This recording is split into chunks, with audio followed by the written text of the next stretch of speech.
নমস্কাৰ বন্ধুসকল, মই হাতীমে আজি আকৌ পুনৰাই হাজাৰী লাওৰ ভিডিঅ' এটা লৈ আপোনালোকৰ মাজলৈ উপস্থিত হ'লোহি। আশা কৰোঁ আপোনালোকে মোৰ ভিডিঅ'টো স্কিপ নকৰাকৈ আৰম্ভণিৰ পৰা শেষলৈকে নিশ্চয় চাব। তো এই গছত যে ইমান তাৰমানে লাওৰ এই হেৰিবিলাক আহিছে, তো এইটো গছত কি কি দিয়া হ'ল আৰু কি ধৰণৰ দানা দিয়া হ'ল চাওক। ঘৰত খাবৰ কাৰণে মাত্ৰ এজোপা গছতে কিমান লাগন দিছে চাওক, প্ৰতিটো গাঁঠিয়ে গাঁঠিয়ে লাওৰ কলি। তো কথা হ'ল, আপোনালোকে যদি এনেকুৱা ধৰণৰ লাও গুটি দিম বুলি ভাবিছে তেনেহ'লে হাজাৰী লাওৰ গুটি দিয়ক। এইটো বংকিম চিডৰ। যদি এনেকুৱা ধৰণৰ লাও খেতি কৰি আপোনালোকে ভাল পায়, মই আপোনালোকক অশেষ ধন্যবাদ জ্ঞাপন কৰিছোঁ। এতিয়া কথা হ'ল, মূল কথালৈ যাম।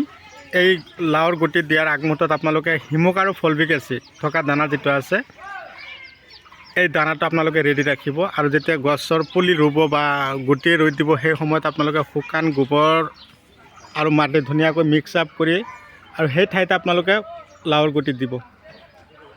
যেতিয়া গজালি মাৰিব, পোখা মাৰিব, সেই মুহূৰ্তত আপোনালোকে পানীৰ যোগান ধৰিব। গছৰ 1 ফুট দূৰে দূৰে আকৌ গোবৰ দি দিব। জলসিঞ্চন কৰিয়ে থাকিব। যদিও খৰাং বতৰ, তাৰমানে কি হয়, লাও গছৰ কলিবিলাক তাৰমানে ক'লা হৈ যায়, কিবা দাগ পৰা হৈ যায়, গছৰ পাতবিলাক হালধীয়া হয়। কিহৰ কাৰণে হয় জানে? তাৰমানে গছৰ গুৰিত যাতে ৰস থাকে আৰু গছৰ খাদ্যটো যাতে ভালদৰে পায়, সেনেকুৱা পদ্ধতি যদি অৱলম্বন কৰে তেনেহ'লে আপোনালোকৰ আৰু লাও গছৰ কোনো সমস্যাই নাথাকিব। মই যে আপোনালোকক অন কেমেৰাৰ মাজত দেখুৱাই আছোঁ, আপোনালোকে নিশ্চয় অৱগত, চাবই পাৰিছে।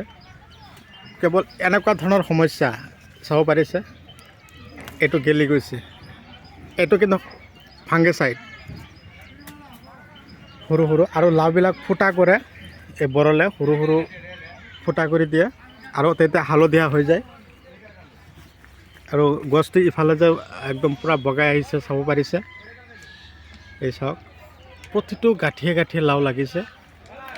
গ্ৰিফিন গ'ল্ড স্পেচিয়েল, এই ধৰণৰ দানাবিলাক আপোনালোকৰ যদি লাও খেতিত দিব পাৰে, তো আপোনালোকৰ গছত আৰু কোনো ধৰণৰ সমস্যা নাথাকিব। কেৱল লাগন দিয়ে থাকিব, কাটিব আৰু বিকিব।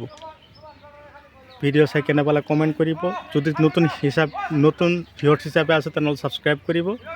যিমান পাৰে মোৰ ভিডিঅ'টো শ্বেয়াৰ কৰিব।